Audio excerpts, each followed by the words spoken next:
할렐루야.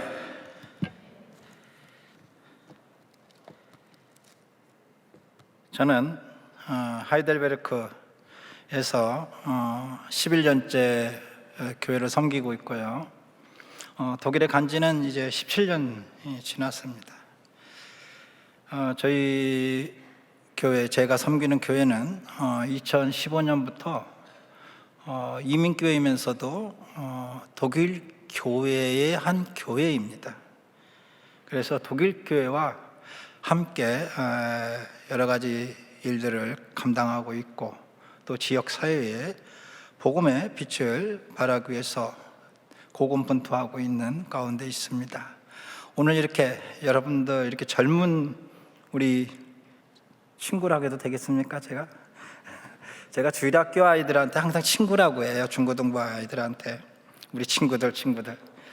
역시 조금 또 나이가 거의, 제가 몇 살로 보여요?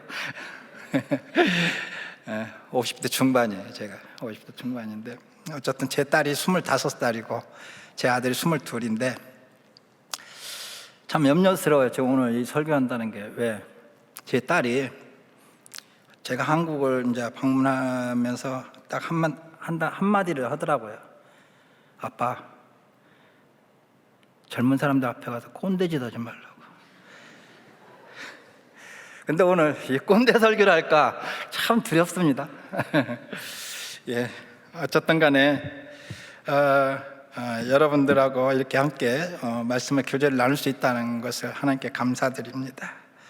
저는 우리 교회에서 설교하기 전에 항상 이렇게 합니다.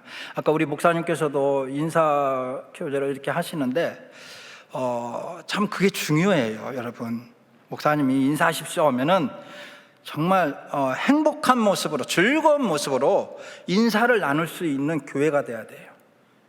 왜요? 교회는 요 위에가 지금 뭐처럼 보여요? 천장에? 여러분 생각해 보셨어요? 지금 이 천장 구조를? 이거 배를 뒤집어 놓은 거예요. 목선. 알아요? 교회는 건물이 교회가 아닙니다. 믿음의 사람이 모여 있는 곳이죠. 그래서 독일 교회는요, 예배드리는 장소에 대해서는 교회라는 이름을 붙여요. 그렇지만 자기들이 모여 있는 그 자체, 상징 자체는 뭘로 하냐면 게마인데라는 말을 씁니다. 그래서 어디 게마인데 그렇게 부르지 어디 교회라고 안 해요. 왜? 함께 배를 탄 공동체이기 때문에 그래요. 그 말은 뭐예요? 그 안에서 서로 함께 섬겨주고 지지해주고 축복해주고 격려해주고, 그래서 서로가 같이 살아가는 그러한 운명 공동체로서의 그 의미를 되새기고자 게마인데라는 말을 써요. 우리 한국교회가, 우리 동안 청년부가 바로 그러한 공동체적인 어떤 성격을 가지고 하나님 나라를 일궈가는 그러한 모습이 필요하다는 거예요. 개인적인 구원의 감격에 취해서 거기에 멈추지 말라는 거예요. 예수님은 절대 개인적인 구원의 감격에 멈추라는 말을 하지 안 했어요. 그걸 가지고 어떻게 하라? 펼치라 했어요. 펼쳐라, 나타내라. 그래서 우리가 교제가 중요해요. 그래서 저는 이렇게 인사를 합니다. 따라 세웁시다. 옆 사람 앞뒤로 잡아보면서, 하나님은 당신에게 복을 주시고 지켜주시기를 원하십니다. 하나님은 당신에게, 앞뒤 살펴보고 가세요. 찬양 뒤돌아보면서 링크도 하면서 은혜 주시기 원하십니다. 하나님은 당신에게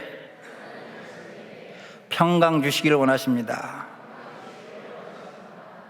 예수 믿는 것의 가장 큰 특징이 뭡니까? 장점이 뭐라고 생각해요? 예수 믿는 거의 가장 큰 장점, 여러분 뭔 것 같아요? 여러분, 잘 되는 거? 성공하는 거? 아니요.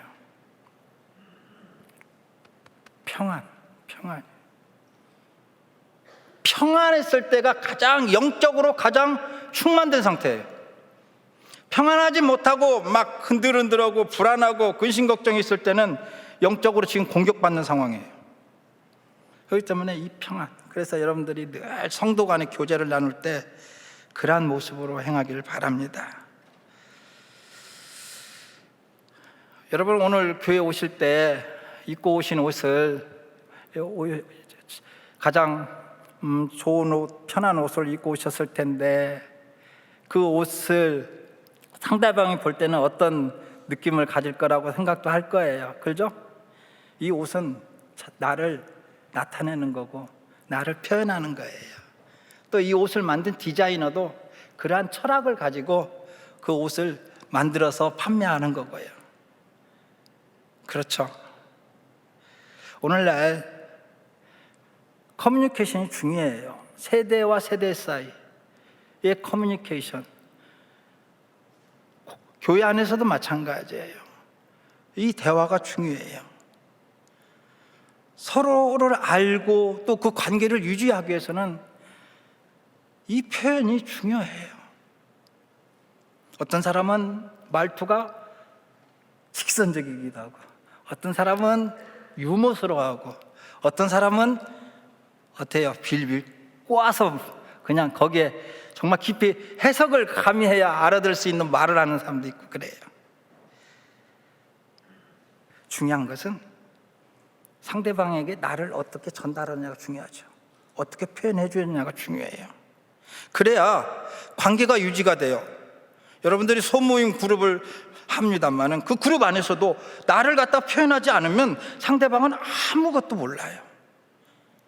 잘못하면 오해를 해서 내가 더 오해해서 상처받을 수가 있어요.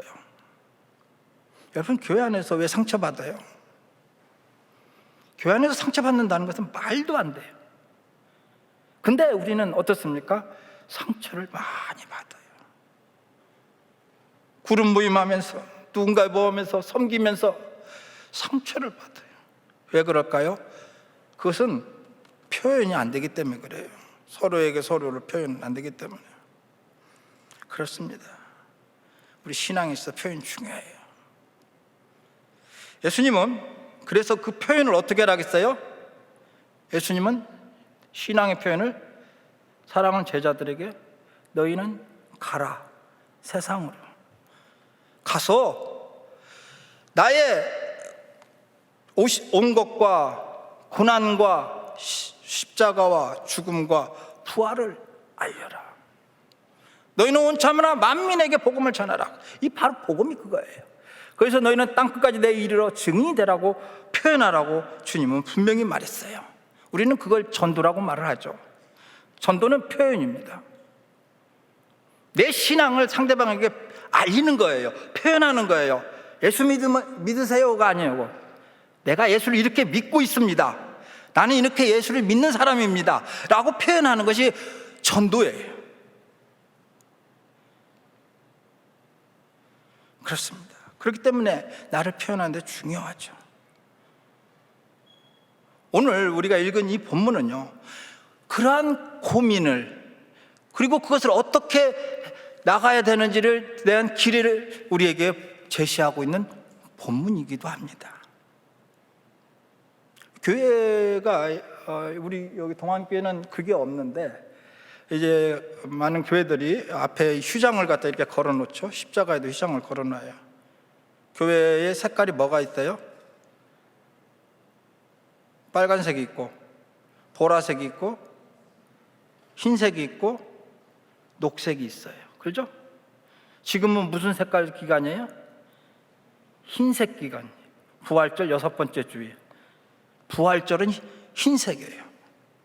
그 무슨 말이냐면 바로 이 부활의 그 삶을 세상 속에 전해라는 거예요. 그냥 멋있으라고 경건성을 보이기 위해서 여기다가 걸어놓는 게 절대 아닙니다. 우리의 그 복음적인 삶을 표현하도록 돕기 위해서, 이해시키기 위해서 그 색깔을 하는 거고, 교회는 이 4가지 색깔로 이 다람쥐 쳇바퀴씩 돌아가는 이유는 그러한 삶을 사는 우리들이라는 것을 우리 스스로가 이해하고 이것을 세상 속에 알리라는 의미이죠. 하나님의 아들 예수 그리스도께서 사람의 몸을 입고 세상에 오셔서 하나님 나라를 전하시고 고난과 십자가와 죽음과 부활을 통해서 하나님과 멀어진 인간, 그 인간이 하나님의 영광에 이르는 길을 보여주셨죠. 오늘 우리는 그 영광에 대해서 생각을 하고자 하는 거예요. 주님의 부활은요, 인간이 죄에서 해방되어 하나님의 형상을 회복하여 하나님과 영원토록 사는 길을 열어주신 허구가 아닌 팩트입니다. 사실이에요. 저에게 어떤 자매가 이런 말을 한 적이 있어요. 목사님, 저는 성경의 다른 사실은 다 믿을 수 있는데, 의사예요, 그분이 의사. 근데 이것만은 못 믿어요. 뭐요? 동정녀를 통해서 성령에 잉태됐다는 사실은 저는 못 믿겠어요. 그래요. 이게 믿음이 50%밖에 안 되는 거죠.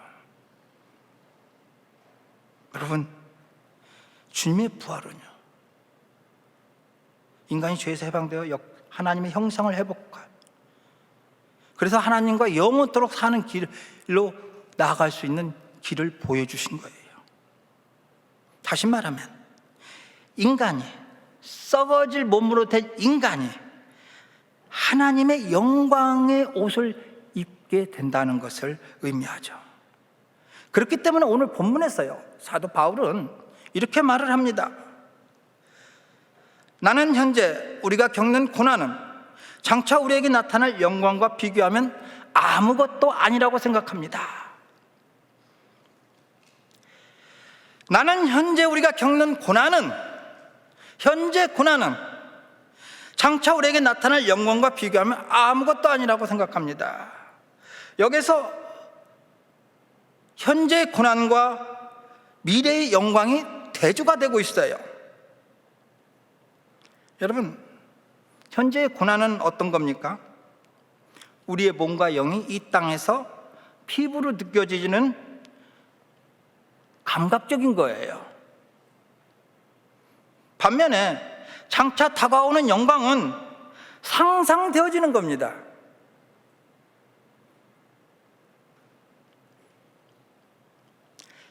감각적인 것과 상상되어지는 것을 대조하면서 사도 바울은 24절에서 이렇게 말을 하죠. 우리는 이러한 소망으로 구원을 받았습니다.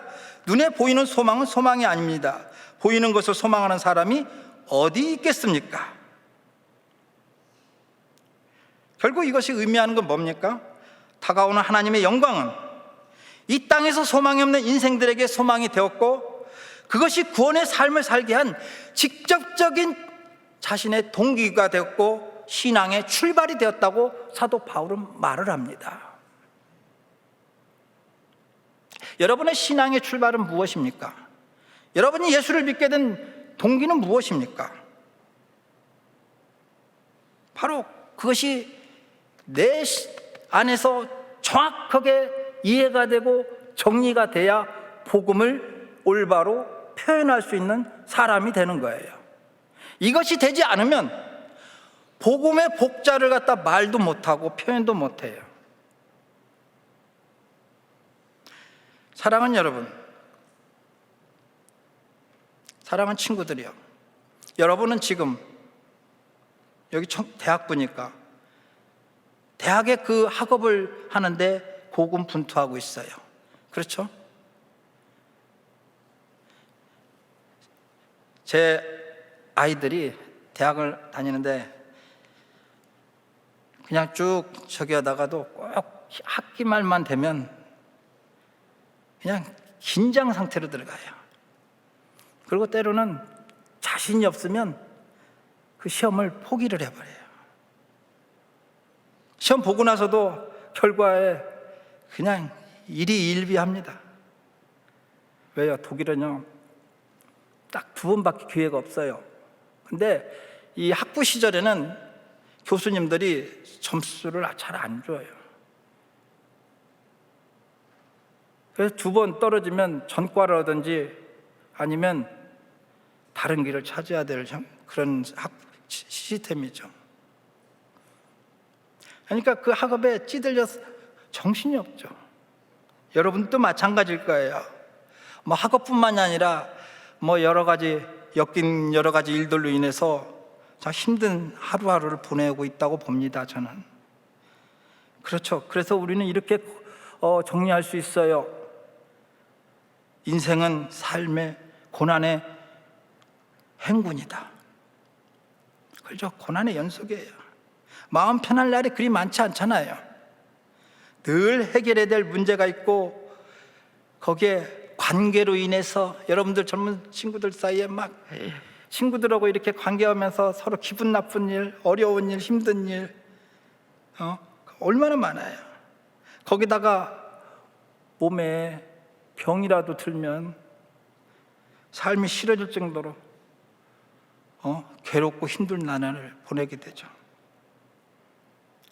이러한 세상 속에서 내가 기대해야 될 곳이 어디일까요?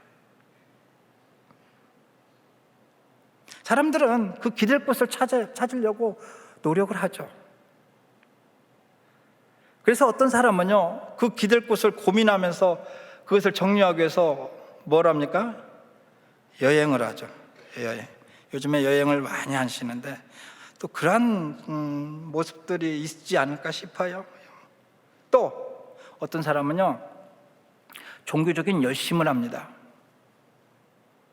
대학교 내에 열심히 섬기서 이것을 통해서 뭔가 해결이 될 거라는 믿음을 갖고 행하는 사람들도 있어요. 뭐 그게 잘못됐다고 하는 게 아니에요. 제가 말씀드리고 싶은 것은 나중에 나오겠지만 본질을 찾자는 거죠. 그래서 전도서에서는 이러한 열심 있는 이 세상에 있는 모든 사람들에 대한 그 삶의 그 자체를 갖다가 이렇게 말을 하죠. 바니타스 바니타티움 에트 옴니아 바니타스. 세상 만사가 너무 허무하다는 거예요. 다시 말하면 아무리 인간이 노력을 하고 힘을 써도 세상 속에서 결론을 얻지 못하는 것이 우리들의 모습인 거예요. 그러나 주님의 부활을 부인하던 바울이 부활하신 주님을 만난 이후에 그의 고백은 하나님의 영광에 대한 소망으로 가득 차 있어요.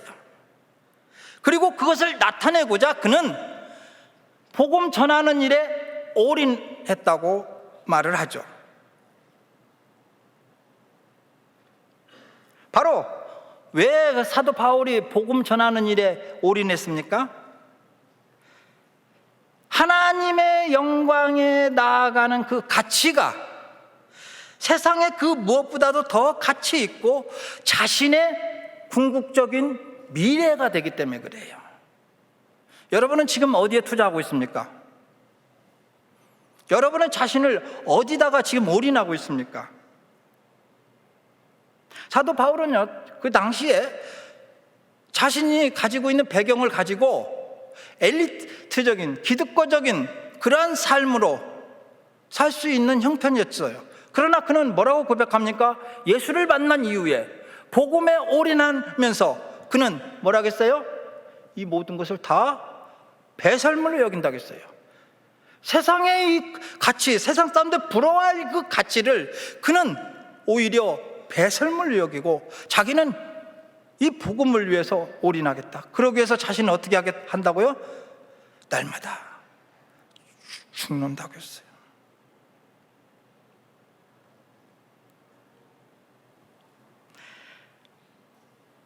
그래서 사도 바울은 자신이 복음을 전하면서 당하는 그 고난, 매맞음, 감옥에 갇히는 거 오히려 기쁘게 여기고 찬송 속에 한 걸음 한 걸음 전진했던 사람이죠.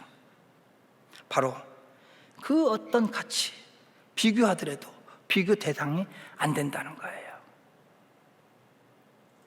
여러분 안에 지금 무엇가 중심을 잡고 있습니까? 이곳에 예배를 드리면서도 여러분들 중심 안에 뭐가 자리가 가장 중요한 곳으로 지금 여러분을 이끌고 있다고 봅니까? 사도 바울은 하나님의 영광이 나타나도록, 영광을 세상 속에 알리도록 하기 위해서 올인하고 있다고 말합니다. 우리도 이와 같은 길을 걸어야 되지 않겠습니까? 왜요? 사도 바울은 바로 예수를 만난 이후에 새로운 삶을 살았어요. born again. 우리도 어떤 사람입니까? 여러분 누구입니까? 여러분 지금 예수를 믿고 있잖아요. 예수를 어떻게 믿었어요? 주님의 부르심 속에 믿었잖아요. 내가 의지가 있어서 예수 믿었어요? 내 의지로 예수 믿는 사람은요, 예수 믿는 거 아니에요. 그런 사람은요, 나중에 다 드러나게 돼 있어요. 결국은 자기 공로로 드려요. 그렇지만 참 예수 그리스도를 통해서 자신이 하나님의 영광을 바라보며 살아가는 그 존재로서 살아간다는 것을 확실히 깨닫고 아는 사람은 자신을 위해서 살지 않아요. 그래서 사도 바울은 내가 그리스도와 함께 십자가에 못 박혀 죽었나니 그런즉 내 안에 예수 그리스도가 산다고 했어요. 그래서 그 그리스도를 믿는 믿음으로 살아간다고 사도 바울은 당당하게 고백하고 있습니다. 바로 복음을 온전히 이해했기 때문에 오직 자신을 나타내는 것이 아니라 예수만을 나타내는 삶을 사는 그 삶을 우리에게 말해주고 있잖아요. 오늘 우리가 그렇게 해야 된다고 봅니다. 전도는요, 뭐 어떤 프로그램 갖고 전도가 되질 않아요. 여러분, 여러분 세대 속에서 예수를 믿는 사람이 주변에 얼마나 있습니까? 그들과 어울리면서 정말 그들에게 내가 예수 믿는 사람이라는 사실을 어떻게 표현하고 보여주고 있습니까? 여러분, 예수를 믿는 거에 대해서 우리가 전도라는 것이 그냥 말로 해도 되는 게 아니에요. 내가 교회 안에서 여러 가지 성경 공부도 하고 뭐 이렇게 했다고 해서 그걸로 되는 게 아니에요. 내 안에서 예수 그리스도의 빛이 세상 속에서 비춰져야 돼요. 그래서 그 빛으로 그 사람이 따뜻하다, 감동된다 라는 것을 느낄 때 그 사람이 어떻게 해요? 나도 예수 믿고 싶은데. 그렇게 돼야 돼요. 그게 전도가 되는 거예요. 여러분들 주변에 이제 많은 사람들이 예수 믿는 거에 대해서 많이 이제 마음을 멀리하고 있는 그러한 친구들이 있을 거예요. 우리는 이제 다시 시작해야 돼요. 이 코로나로 인해서 우리의 모습이 너무도 이제 우리 안에 혼자 예수 믿는 그런 모습으로 바뀌고 있다는 것은 참 두려울 일이에요. 하나님은 그거 원하지 않아요. 혼자 예수 믿는 거 원하지 않아요. 그렇기 때문에 이 교회 안에서 서로 함께 우리 형제 자매들을 향하여 어떻게 해야 되겠어요? 서로가 서로에게 하나님의 그 형상을 보여줄 수 있는 사람이 돼야 돼요. 여기서 못 오는데 바깥에 가서 뭘 해서 감동을 주겠어요? 그렇기 때문에 여러분, 형제 자매를 바라보는 데 있어서 나쁜 거 보지 마세요. 나쁜 것은 그냥 지나치세요. 좋은 것만 자꾸 드러내십시오. 우리가 찬양하잖아요. 형제의 모습 속에, 자매의 모습 속에 하나님의 형상 아름답다. 근데 여러분 진짜 형제 자매의 속을 바라보면서 교회 안에서 그 아름다움 찾았습니까? 보았습니까? 봐야 돼요. 이건 여러분이 이제 꼰대 같은 말 하나? 이게 결혼하면 결혼 이야기하면 꼰대 같은 소리 같다고 하는데 부부 사이에요. 그 부부의 관계를 제대로 잘 발전시켜 나가려면 그 부부 상대방에 있는 아내와 남편의 그 모습 속에서 하나님의 아름다운 형상을 볼 줄 알아야 돼요. 이걸 찾지 못하면 더 이상 못하죠. 이거 마찬가지예요. 우리 교회 생활도요. 동안 청년부가, 대학부가 그러한 하나님의 형상을 찾을 수 있어야 돼요. 서로가 서로를. 그렇다면 우리가 무슨 자격이 있길래 하나님의 영광을 나타낼 수 있을까? 한번 질문해 보는 거죠. 세상에 오신 예수님은 100% 사람이자 100% 하나님이었죠. 그래서 세상에 오신 예수님은 늘 사람들에게 새로운 신선한 생명의 그 능력을 보여주셨어요. 그것을 위해서 초자연적인 현상은 늘 일상이 되었죠. 치유하시고 먹여주시고 가르쳐주시고 이 초자연적인 놀라운 역사를 계속 하나님은 예수님은 세상 속에서 행하셨죠. 그렇습니다. 내가 그리스도인이 된다는 것은 무엇을 의미합니까, 여러분? 내가 예수를 믿는다는 것은 무엇을 의미할까요?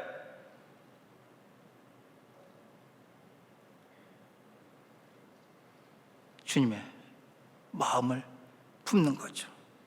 그 마음으로 주님이 주신 새로운 생명의 그 삶을 펼치는 거예요. 그래서 사도 바울은 예수 그리스도를 믿는 믿음으로 자기는 산다고 자신 있게 말을 한 거죠. 그렇죠. 하나님이 세상에 인간처럼 오셔서 하나님의 거룩하심으로 인도하심대로 따라가는 거죠. 이를 성경은 요한복음에서 뭐라고 하냐면 영접한다 그랬어요. 영접한다. 바로 예수 그리스도를 구원자로 믿는 자에게 하나님의 자녀가 되는 권세를 주셨다는 거죠. 하나님의 자녀가 되는 권세를 주셨기 때문에 하나님의 자녀인 우리는 자신 있게 하나님의 영광을 나타내야 되고 이것이 내 인생의 중요한 테마요 행하는 일이 돼야 된다는 거죠. 그렇기 때문에 우리는 예수 그리스도를 믿는 사람으로서 우리 교회 안에서 또 세상 속에서 내가 생명을 갖고 있는 사람이라는 그 당당함을 보여줄 수 있어야 되는 거죠. 인간은 환경에 좌우됩니다. 환경이 움직인다는 것은 배워서 습관이 몸에 익숙하게 된다는 거예요.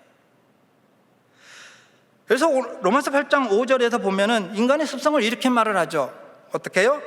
육신을 쫓는 자는 육신의 일을, 영을 쫓는 자는 영의 일을 생각한다 그랬어요. 만약에 예수를 믿는 사람이 육신을 쫓아 아직도 나쁜 습관을 살고 있다면 그 사람의 문제는 뭐였겠어요? 영을 쫓아 하나님의 말씀에 자신을 맡기는 대신, 하나님 말씀에 의해서 따라가는 대신 육신에 의해 자신의 의지로 살려고 맡기기 때문에 그런 거죠. 다시 말하면 말씀이 나를 더 많이 지배할수록 하나님의 생명이 내 안에서 더 많이 나타나서 우리는 초자연적인 삶을 살게 돼요. 이게 믿음의 사람에게, 성령의 사람에게 나타나는 초자연적인 일이에요. 그래서 세상 사람들이 그런 사람을 보고 뭐라고 해요? 진짜 예수가 있는가벼. 아, 저 사람은 참 진짜 예수님 믿는 사람이야. 그래서 여러분 사도행전에 나오는 그 그리스도인이라 부름을 받은 그 사람들은 자신들이 그리스도인이라고 했습니까? 아니잖아요. 누가 그리스도인이라고 했어요? 그 사람들의 믿음의 삶을 보고 그 옆에 살고 있는 예수를 모르는 사람들이, 세상 사람들이 그들을 향하여 뭐라고 했어요? 저 사람들은 그리스도이냐. 동안교회 대학부 친구들이, 여러분 주변에 있는 친구들이 여러분을 볼 때 누구라고 불러주면 좋겠어요? 그리스도인이라고. 이 소리를 들어야 돼요. 그 소리를 한다는 소리는 첫 번째로 전도의 문이 그들에게 열려 있다는 거예요. 그 소리가 나오기 전까지는 예수자 그들에게 절대 꺼내지 마십시오. 그들이 먼저 너는 참 예수 믿는 사람이구나. 예수 믿어서 참 좋겠다. 그래서 그들이요, 여러분의 그 예수의 향기, 예수의 빛을 받아서 그들이 녹아져 갖고 그들 안에도 저렇게 살면 정말 예수 믿는 건가 봐. 교회는 안 오더라도. 그렇게 되다 보면 벌써 바깥에서 뭐가 됐겠어요? 벌써 구원의 확신을 갖고 있기 때문에 그들이 교회 안에 발을 들여놓는 순간 교회는 무엇을 해요? 세례를 베풀고 바로 똑같이 여러분들처럼 그리스도의 향기를 나타내는 전도자로 복음의 사람으로 살게끔 보내 파송하면 되는 거예요. 이게 생명이 있는 교회의 모습이고 생명이 있는 성도들의 모습입니다. 근데요, 반대로 육적인 삶을 사는, 다시 말하면 그런 세상적인 것이 나를 지배할수록 어떻게 되겠어요? 우리는 그냥 평범한 삶으로 살게 되는 거예요. 그래서 아까 전도서에서 뭐라 그랬어요? 헛되고 헛되다. 다시 말하면 평범하다는 것은 허무하게 사라지는 거죠. 사랑하는 여러분, 여러분은 하나님이 새롭게 창조한 새로운 피조물입니다. 아멘? 아멘 소리가 이렇게 작으면 안 되지. 여러분은 하나님이 새롭게 창조한 예수 그리스도를 통해서 새롭게 생명을 주신 새로운 사람입니다. 아멘? 그래요. 하나님 우리를 허무하게 창조하지 않았어요. 하나님은요, 인간을 창조할 때 어떻게 창조했어요? 복을 주셨다고 했어요. 어떤 복? 생육하고 번성하고 충만하고 정복하고 다스리는 복을 주셨어요. 이건 뭐예요? 힘을 주셨다는 거예요. 하나님의 형상을 드러낼 수 있는, 하나님의 영광을 나타낼 수 있는 능력을 주셨다는 거예요. 그런 인간이 세상에 빠져갖고 타락하니까, 하나님과 막히니까 어떻게 됐어요? 그냥 험한 인생을 살았던 거예요. 그러나 예수 그리스도 통해서 우리는 다시 새롭게 본 어게인 됐어요. 다시 태어난 존재이기 때문에 우리는 그 안에 뭐가 있어요? 생육과 번성과 충만과 정복과 다스림의 능력이 내 안에 있습니다. 아멘? 이 능력을 주님은 행하라고 했어요. 어떻게 해요? 가라 세상으로, 너희는 온 천하 만민에게 복음을 전하라, 너희는 땅까지 내 증인이 되라고 하신 거죠. 그렇습니다. 만약에 생각해 보십시오. 허무한 것으로 끝나는 내 인생이라면 내 인생 속에서 행복이라는 단어가 있을까요? 소망도 없고 가치도 소유할 수 없는 인생이라고 생각한다면 이것처럼 불행한 인생이 어디 있겠어요? 그렇습니다. 일부 예수 믿는 사람들이 고통받고 아프고 매우 영감 없는, 생명 없는 삶을 사는 이유예요. 무의식적으로 육신의 생각에서 육신의 일을 쫓는 삶을 선택했기 때문에 그렇죠. 그러나 지금 우리는 예수 그리스도를 통해서 하나님의 영광에 이르는 소망의 삶을 살고 있습니다. 그렇기 때문에 사도 바울은 그 영광만 생각하면 이 세상에 있는 그 현재의 고통, 나를 무겁게 짓누르는 이 모든 것을 비교할 수가 없다는 거예요. 왜? 이게 너무 귀하고 귀중하고 내 인생의 목표가 됐기 때문에 이건 배설물에 불과하다는 거예요. 그렇기 때문에 바울은 행복을 꿈꾸면서 한 걸음 한 걸음 나아가고 있다는 거죠. 사랑하는 여러분,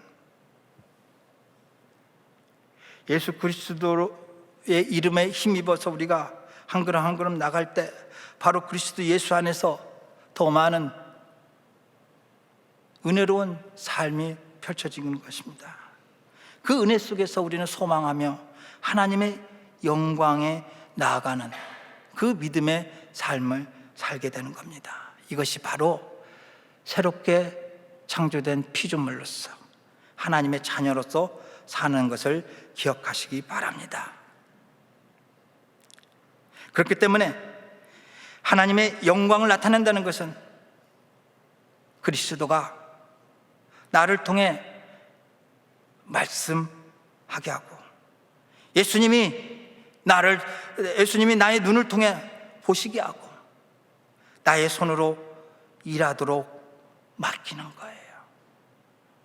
상황에 따라 육신으로 반응하지 않고 내 안에 계신 그리스도께 반응하며 사는 인생인 거죠. 내가 말할 때마다 내 안에 계신 그리스도께서 말씀하신 것에 따라 순종할 때 그것이 바로 성령의 능력을 힘입는 것이고 그 순간마다 그리스도가 나타난 삶이 되므로 하나님의 영광이 자연스럽게 나타난다는 것입니다. 그렇습니다. 우리는 하나님의 창조시에 하나님의 영광을 위해 존재했습니다. 이것을 불순종으로 잃었다가 예수 그리스도를 믿음으로 다시 회복됐기에 오늘 우리는 하나님의 영광을 위해 사는 존재임을 기억하시기 바랍니다. 늘 우리는 하나님의 영광이 내 안에서 나타나도록 그 영광이 날마다 내 인생을 통해서 넘쳐 흘러나가도록 믿음의 사람이 되기를 우리 하나님은 늘 동행하고 기다리고 있습니다. 부활하신 그리스도의 영광 속에서 하나님 나라가 세상 속에 표현되기를 우리 주님이 명령하셨죠. 바로 이것이 하나님의 자녀가 해야 될 일입니다. 오늘 당신은 하나님의 자녀입니까? 그렇다면 믿음으로 그리스도의 부활의 영광을 삶 속에 기쁘고 행복하게 표현하며 나아가는 복된 인생, 또 믿음으로 행하는 모든 일들이 주 예수 그리스도 안에서 열매 맺는 인생이 되기를 주님의 이름으로 축복드립니다. 기도하겠습니다. 영광의 하나님, 허물 많은 우리를 예수 그리스도로 자녀 삼아 주시고 하나님의 영광을 드러내는 존재로 새롭게 해주시니 감사드립니다. 날마다 하나님의 영광을 위해 나를 말씀에 순종하도록 성령으로 붙잡아 주옵소서. 예수님의 이름으로 기도드리옵나이다. 아멘.